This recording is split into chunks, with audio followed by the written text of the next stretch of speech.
Chapter 4, my personal ad setup and checklist.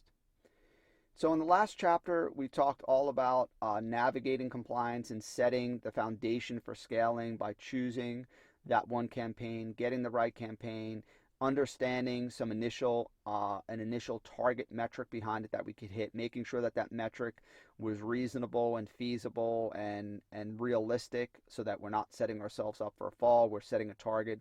We have a high level of confidence that we're going to be able to hit. And so then what next? Well, we got to do our ad setup and checklist. And so let me explain just a technical setup checklist. This is how I start. Now, there's a lot more advanced things we can and we need and I want you to do.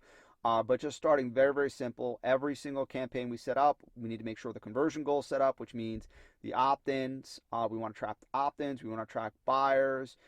We also want to track thank you page buyers. Means if we do that offer like we did on the webinar, where after they register, they immediately get a little thank you page offer. We want to track those. Very important. It's important to track those inside of Facebook, but understand that those are not 100% reliable metrics that we're going to get inside of Facebook. I can't tell you how many times I've seen things in Facebook and then I look on Infusionsoft and I try, Teddy and I will look at it together and I'll be like, Teddy, what's going on? This looks weird. And he'll be like, Facebook lies. And I'm like, and unfortunately, I don't want to say they lie because I just don't like to say that about anybody, but let's just say that it's not completely reliable. And so there are times when Facebook will say we got 100 new opt-ins for a certain campaign, and then we'll go to Infusionsoft and it turns out it's 77.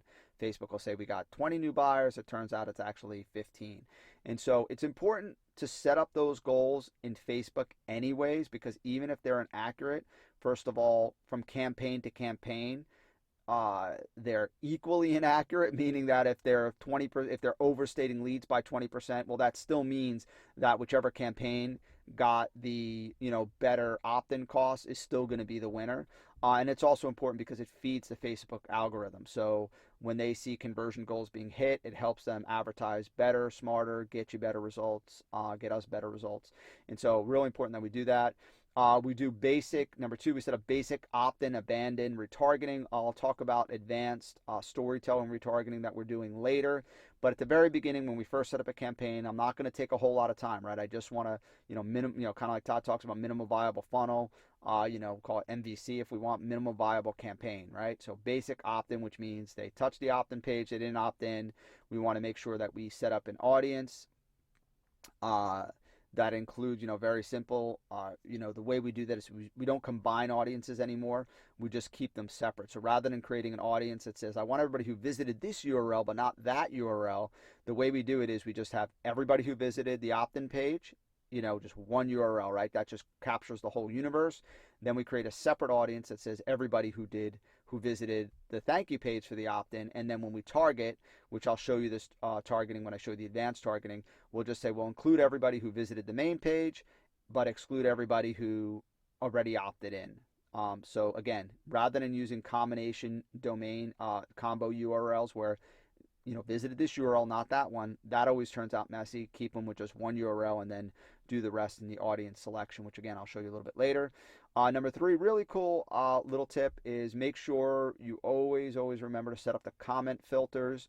And so inside you can just Google how to set up comment filters. We don't need to take up time here, but how to set up a comment filter in Facebook. So what we can do is anytime somebody leaves a comment and ad, if it contains curse words or anything inappropriate, like there's no reason we want to expose our audience or traffic to that, and there's no reason you need to be on Facebook 24 hours a day moderating comments like that. And so you can just input a list of all the dirty words and stuff like that we know that if somebody's using language like this, it's not appropriate comments on our page, and they'll automatically be denied and not show up on our ads, right? Because you don't want to just set a bunch of campaigns and then leave for the weekend and find out that somebody said hog diggity blah blah blah beep beep beep, and then we spent $5,000 running traffic to an ad that said that. We don't want to do that. And then last but not least, tracking, making sure that we set up tracking on affiliates.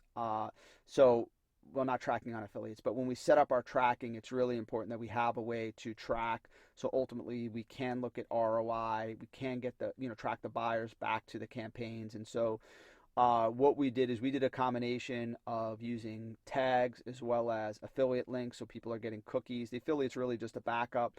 I've run other campaigns where we've used lead source. Again, doesn't really matter what methodology you use. You just need to make sure that when somebody clicks your ad on Facebook and they enter your world, you want to make sure that you can always know that they started from your Facebook ad, so that even a year from now, you develop a great back end and this and that. You want to be able to look back and say, wow, like all these new people came into my world because of my Facebook ad campaign. And so you want to make sure that you cover those four things on the technical setup list. And again, I'm going to show you a demo video later because it's part of kind of one of the breakthrough strategies we started using. So I'm going to show you a demo video later. For now, know that what we were doing is we were just creating all the ads as paid dark posts. So basically we would create an ad, and within the ad, this is the way I've always done it. We would create an ad, and within that ad, we would just set it up as a dark post, meaning it doesn't appear on our feed, and it was just an ad post, and that's what we were doing. But again, I'm going to show the more advanced way as we get move forward. What I do want to mention here as part of the setup is always start by targeting with the sweet spot. And what I mean by this is when you pick the audience, this is part of the setup. We always start with the sweet spot. Remember, in every ad campaign, there are three major variables. There's the audience, the ad, and the offer, the campaign, right?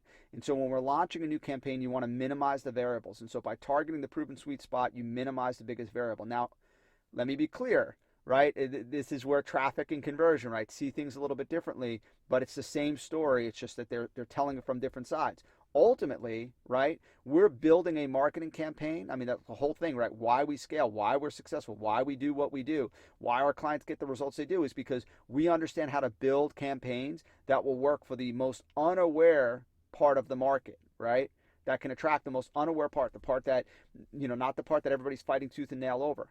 However, when we first get out of the gate, right? When we're first testing cold traffic, because cold traffic just behaves differently. There's different variables. There's audience. There's bid strategy. There's device delivery. There's so many other variables. We need to minimize those variables. And so by taking a proven campaign, meaning we tested it to our house list, we have some numbers behind it, and then sending it to an audience that we know is a sweet spot, right? We know that if people follow and study this person, or they are a user of this software, we know that that's our core audience. That's what we're going to test to first, just to make sure that it's viable. After that, of course, we're going to expand to different audiences, but we'll always start there. Again, to minimize variables, always start in the sweet spot.